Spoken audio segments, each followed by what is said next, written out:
Welcome to a session on grief counseling. Today we are going to understand what is grief and how counseling has to take place when somebody is in grief. First of all, let's understand what is grief. Grief is a very natural emotional response when someone or something you love is taken away from you. How do you feel when someone very close to you is taken away from you on permanent basis? What are the emotions that you have under such circumstances? It is a very complex experience.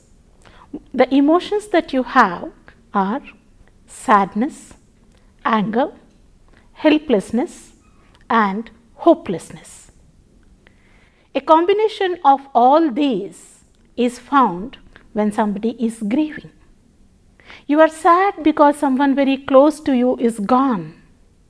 You are angry because somebody is taken away so suddenly. And you feel helpless because you could not stop it. And you feel hopeless because life without the person looks very gloomy. This experience is extremely personal and private. And since there are so many emotions involved in grief, you can expect wide individual variations in expression of grief. And these variations depend on personality, coping style, cultural background, and many other factors which influence the method of grieving. There is no standard method for grieving and there is no time limit for grieving. Depending upon one's personality, depending upon past experience and depending upon various other factors that are caused because of the loss of this person, the method of coping also differs. And the time that you take to come out of this grief also differs. Grief does not change you, it reveals you. This is an excellent saying because it is the grief which makes you come out with your real personality. It is the grief which exposes your personality to outside world. The real you comes out as if somebody is holding a mirror for you.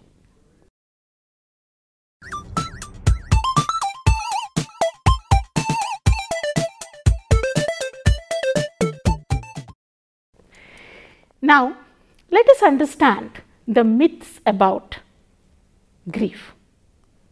We are stuck with a number of myths related to grief. Let us examine them.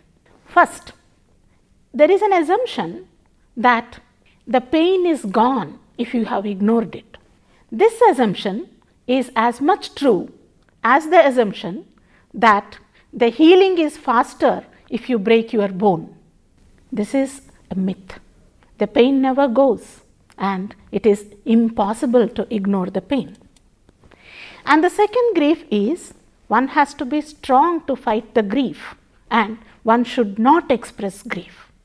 Grief is a very natural expression that comes out when something or somebody is facing the loss.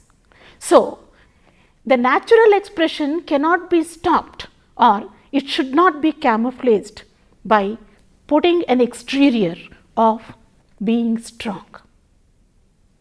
If you do so, what happens is the real emotions get bottled up and it will explode in a very inappropriate time. Hence, there is no point in holding back the grief. There is no point in putting a very strong face when you are really grieving. One more assumption that goes with grief is, if you do not cry when there is grief, it is assumed that you do not grieve. There is no grief. This is a perfect myth because crying is not the only expression for grief. One may be shocked, one may freeze, one may get hysterical, one may not say anything, one may just freeze and may not show any reaction or response. That doesn't mean that one is not grieving. Nevertheless, we should accept that crying gives a lot of relief to grieving, just as the way crying gives a lot of relief when you are under stress. There have been experiments which showed that the tears rolling down your cheeks when you are under distress have different components, different chemicals from the tears that roll down your cheeks when you cut onions.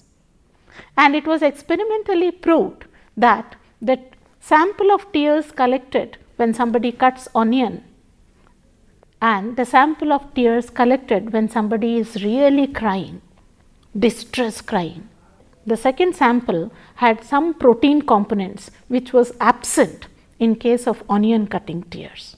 This itself reveals that crying definitely gives you a lot of relief and it makes you feel light. However, doesn't mean that the absence of crying is equivalent to absence of grief. It is also, a myth that grief has a definite standard period, a definite standard duration.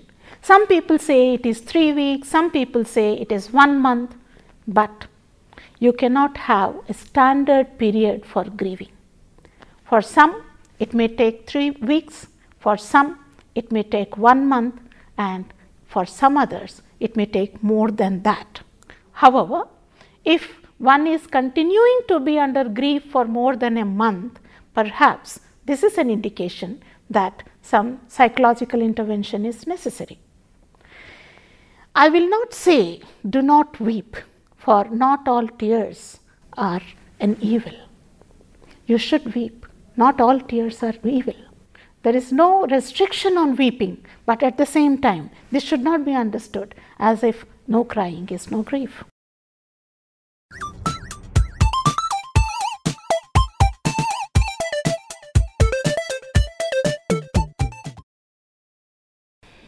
One goes through certain stages of grief. Let us examine what are the stages one passes through when one is grieving. These stages are very similar to Hans Selye's stages of stress, which is called general adaptation syndrome. In general adaptation syndrome, one passes through 3 stages: the alarm stage, the resistance stage, and the exhaustion stage. During the alarm stage, as per Hans Selye, when one faces stress, there is a freezing period and then one is under shock. And in resistance period, one would resist accepting the fact that the event has occurred. And prolonged exposure to stress will bring one to a stage of exhaustion. And this stage of exhaustion, the physiological responses or the physiological parameters are low, but at the same time, if one continues in this period of exhaustion for more than the stipulated period, there is every possibility of one getting into depression and also facing suicidal ideation.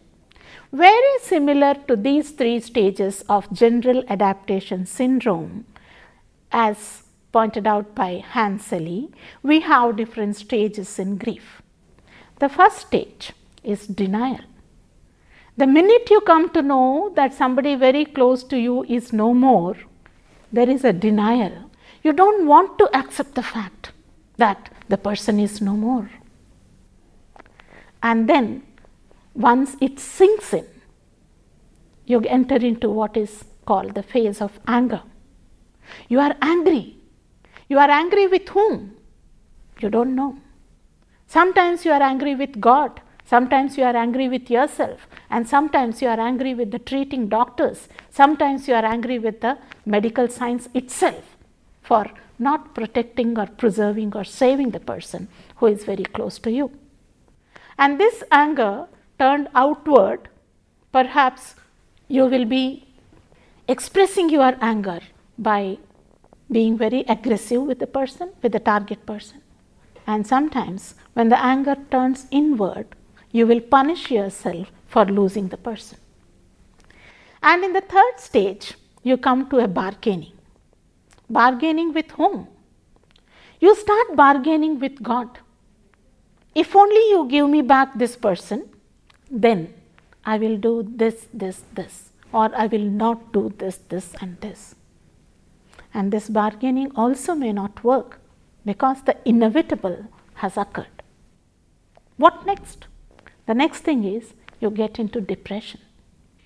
The sense of helplessness, the sense of anger, the sense of hopelessness, the sense of aggression, all these take you to the stage of depression. And you feel depressed that the person is no more. And the fact, the reality sinks in. And then you come to the stage of acceptance. You accept the fact that life has to go ahead without this person who is so significant, who has been a part and parcel of your life so long. And once this acceptance happens, then you gradually and slowly spring back to normalcy. Now, to quote, "It is useless for me to describe to you how terrible roses, jasmine, and even the monsoon felt in the time that followed. If you have ever lost someone very important to you, then you already know how it feels. And if you haven't, you cannot possibly imagine." This quote definitely talks about the extreme private experience of grief to a person. Nothing in the world looks bright, looks promising, and looks welcoming. The brightest and joyful things like flowers, monsoon, climate, nothing will be impressive for you. And a person who has undergone a similar grief can only understand what it feels. And if a person has not gone through it, it is useless to describe. This is the stage that a person grieving will be. And hence, it is very, very important to understand when to counsel, how to counsel, and how to begin counseling. One of the important factors in grief counseling is to understand the timing. That is, the timing when you need to start your counseling. And you may see that, over a period of time, what happens is the emotion of grief gradually slopes down. And the problems that are there because of loss of a person gradually goes up. The problem line moves up while the emotion line slopes down.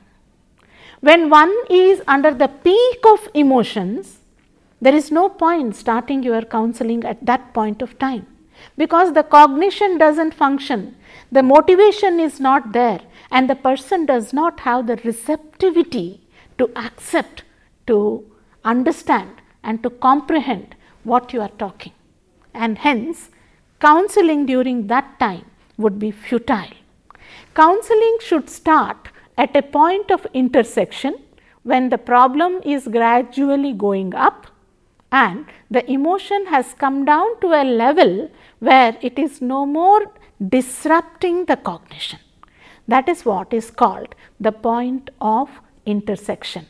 That is the correct point to start your counseling. And if the person is in peak emotion, the best way to bring him down to this point of intersection is to help the person release all the emotion.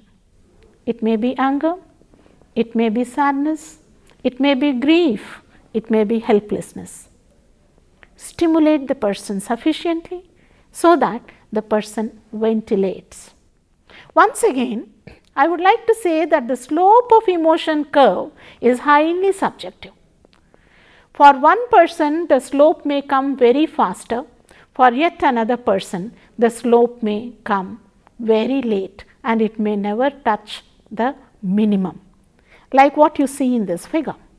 For this person, you see that the slope is coming very late, and as a result, the intersection point is also coming quite late. For yet another person, the slope is faster and the person is coming to terms faster. The stages are passed through faster. As a result, the intersecting point is coming faster and you can start your counseling earlier. So, it is very important to understand this timing and time your counseling for a grieving person. Now, counseling is never neutral.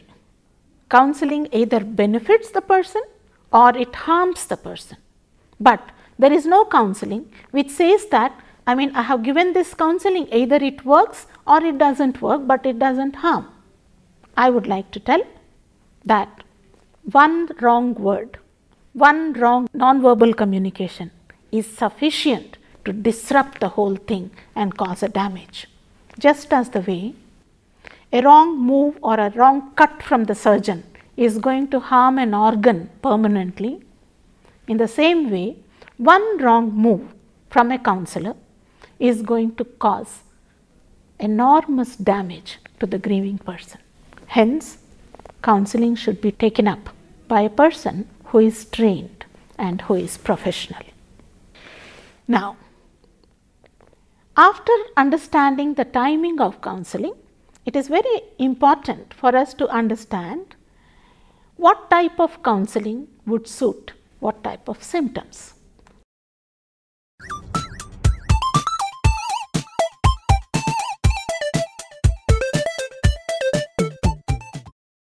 Look at the symptoms of the grieving person, then immediately decide your approach in counseling.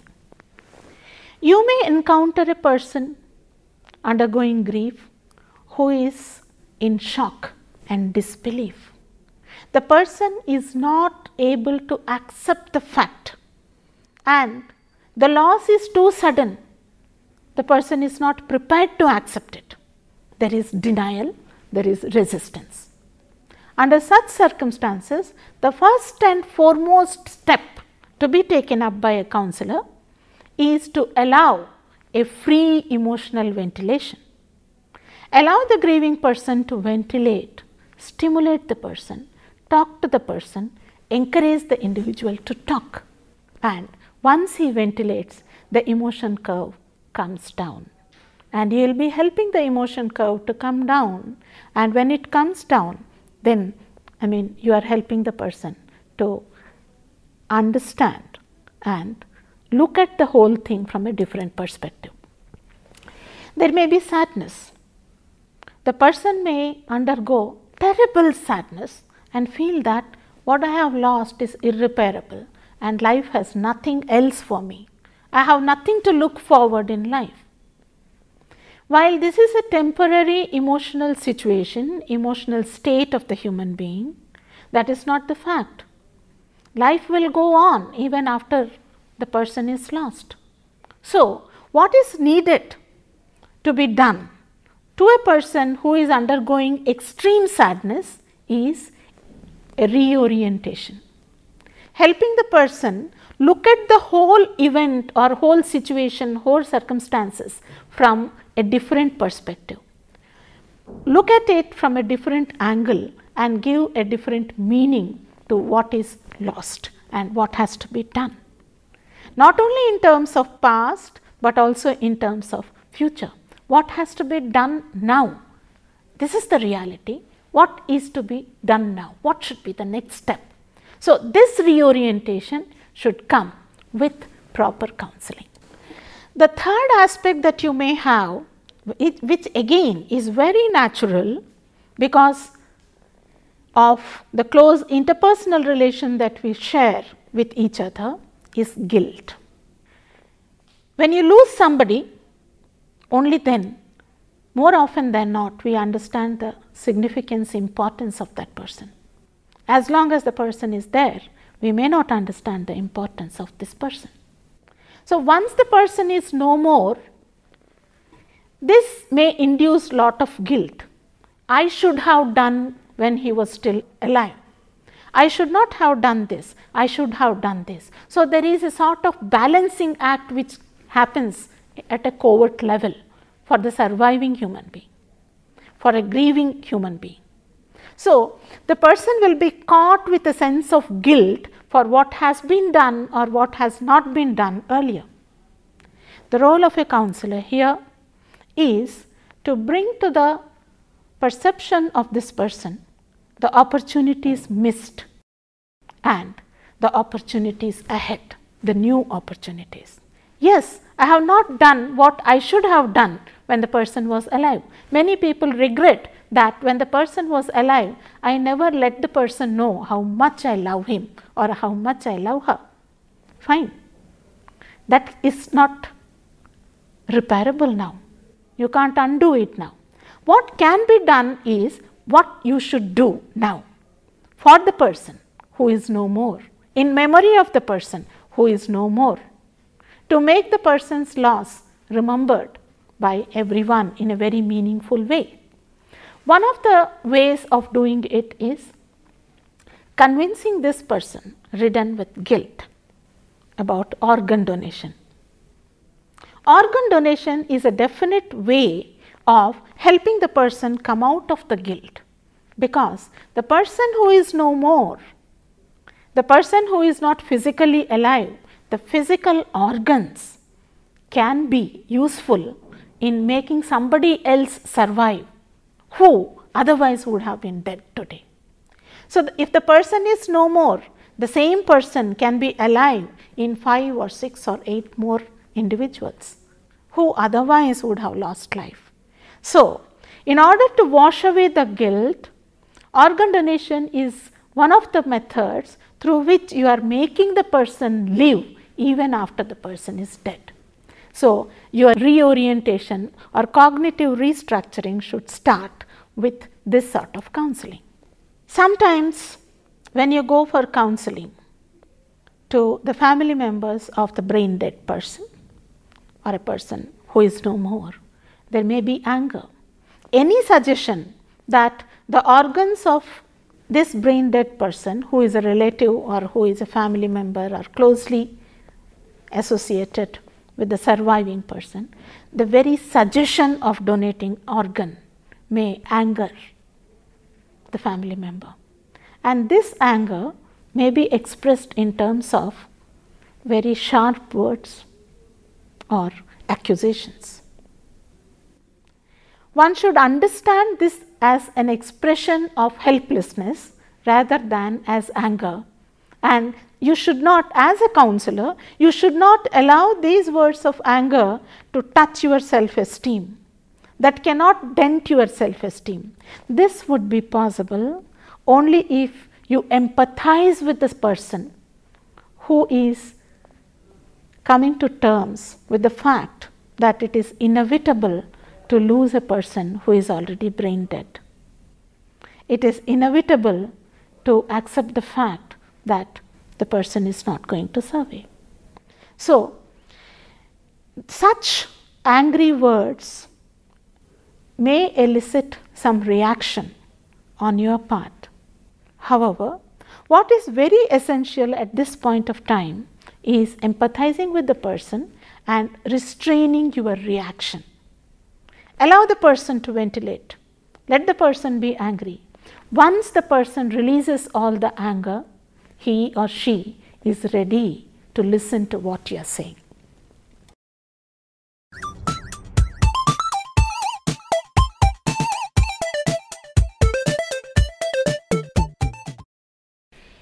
Then there may be a fear in the person.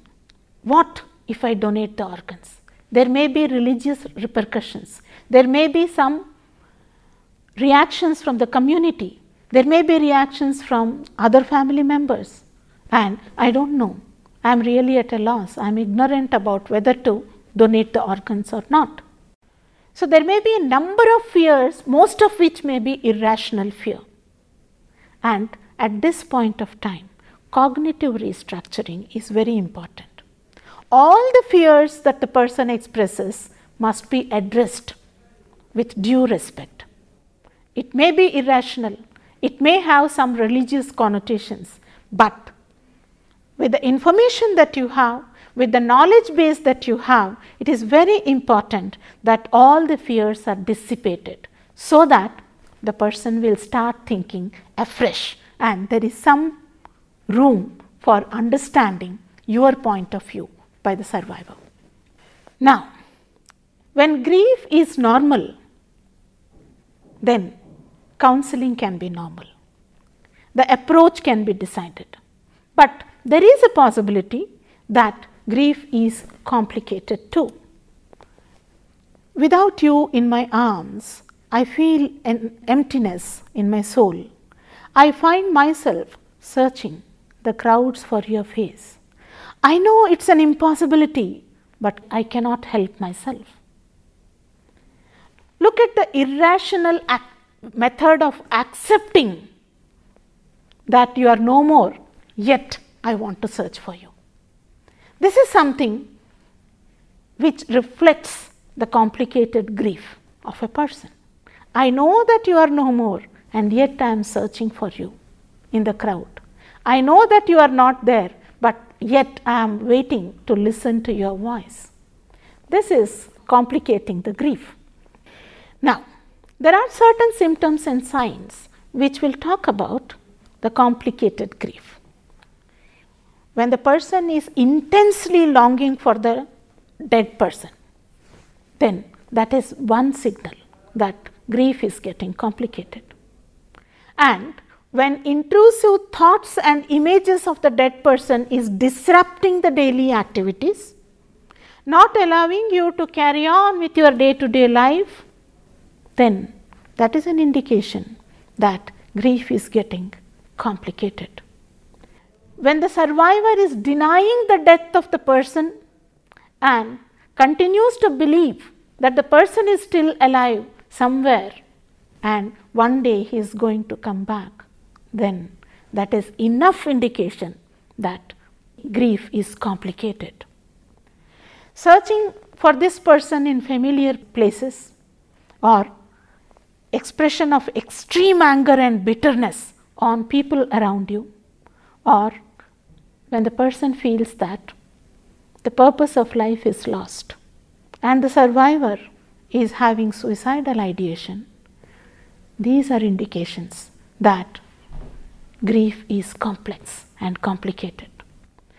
When you see such signals in the survivor, that is sufficient indication for you to seek professional intervention.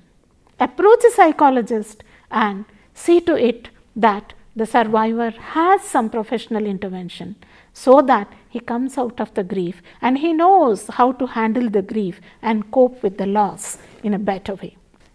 Grief counseling is an approach and a method that will equip you with appropriate coping skills to face the grief, to handle the grief, and to stand up on the face of grief.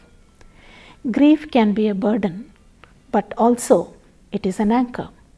You get used to the weight of grief. Now it holds you in place. So the job of a counselor here is to make this situation of grief as the strength. Convert it into the strength for the person so that the survivor stands on this particular platform, erect, strong, supported by the counselor for some time, and later he or she can stand on his own. The job of the counselor is to actualize the loss, help the survivor express the feelings of anger, guilt, fear, anxiety, and sorrow. Help the person live without the deceased one. That is, help the person with better coping skills, better coping strategies, so that in spite of the loss, the person can survive and carry on with the day-to-day activities in the most efficient and effective way. Aid the emotional withdrawal from the loss. Give time to grief and its expression. Don't hurry a person who is under grief.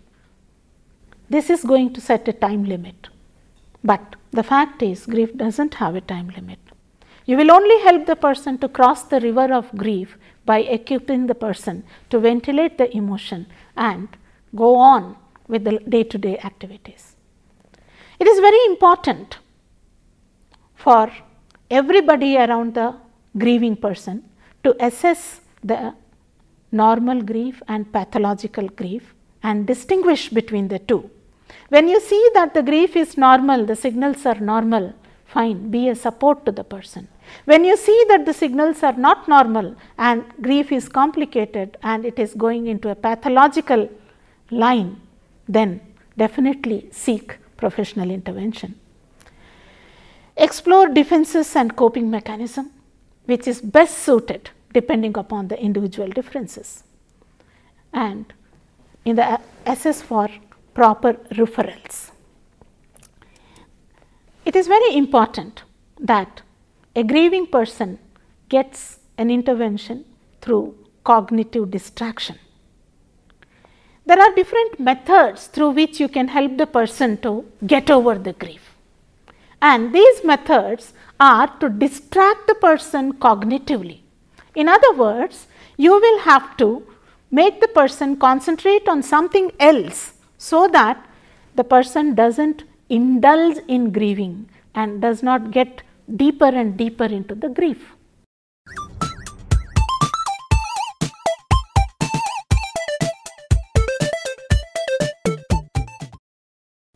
One of the methods is to encourage the survivor to write the biography of the deceased. Write about the person. What sort of person was he or she? What did he achieve in life? And how was he relating to all the others? And what is the loss that the world faces without the person? And if you encourage this writing of biography, then all the thoughts about the deceased person will be converted to positive from negative. The second method is drawing or painting. If the survivor is a creative person, help the person to draw different events, different situations and different postures and gestures and profiles of the person.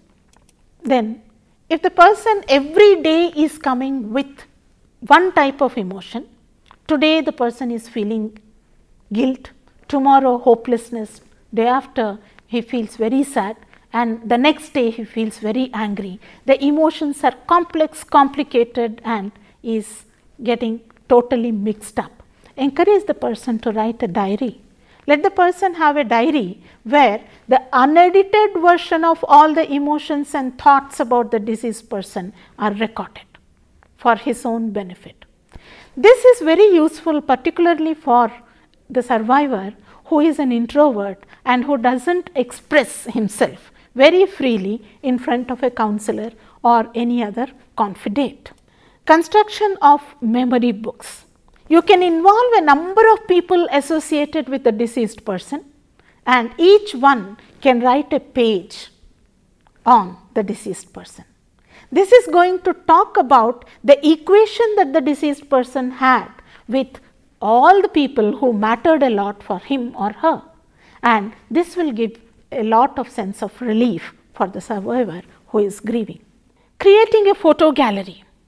If somebody very close to you, a family member, is no more, then collecting all the photographs of the person that are available and creating a photo gallery or photo album is definitely going to help you a lot, because it will take you down the memory lane when you had excellent time with the deceased person, where again it is a cognitive distraction because you are thinking about the positive time that you spent with the person rather than indulging your thoughts in the loss of the person. So, this positive thoughts is going to balm your negative emotions and you will revive and the normalcy is going to be restored faster. Integrating the belongings of the deceased person. The clothes of the deceased person, the important belongings of the deceased person, it could be books, it could be clothes, it could be small belongings. If you integrate them into your daily life, or if you distribute them to all the people who matter a lot or who mattered a lot for the deceased person, this is one way of distracting the survivor cognitively. This is going to give a sense of satisfaction and a feeling that you are distributing the deceased person's memory to all those who matter to him or her, and this is a wonderful way. The best way to get out of the grief is to help others who are in grief. This not only gives a cognitive distraction, but while giving an emotional anchorage or an emotional support to others who are in the same state, is also going to help you to handle your own grief. So, one person who is deceased in the family definitely creates lot of grief to a number of others. When you are in grief, if you are standing as an emotional support to the other family members, automatically you are gaining a lot of strength and you are also giving lot of support to the others. This is a double benefit scheme where you are helping yourselves and also you are helping the others. Now, there are a number of cultural practices, particularly in Indian culture, which takes care of every aspect that is given here as an intervention method as per psychological counseling and intervention. In India, in Indian culture, there is a mourning period for 10 days, 12 days or 13 days. And during this mourning period, enormous social support automatically comes to the grieving family. Lot of interaction happens, lot of discussion about the person who is deceased, and people do come and take care of all these aspects of talking about the person, distributing the belongings of the person and retrieving the photographs of the person, etc.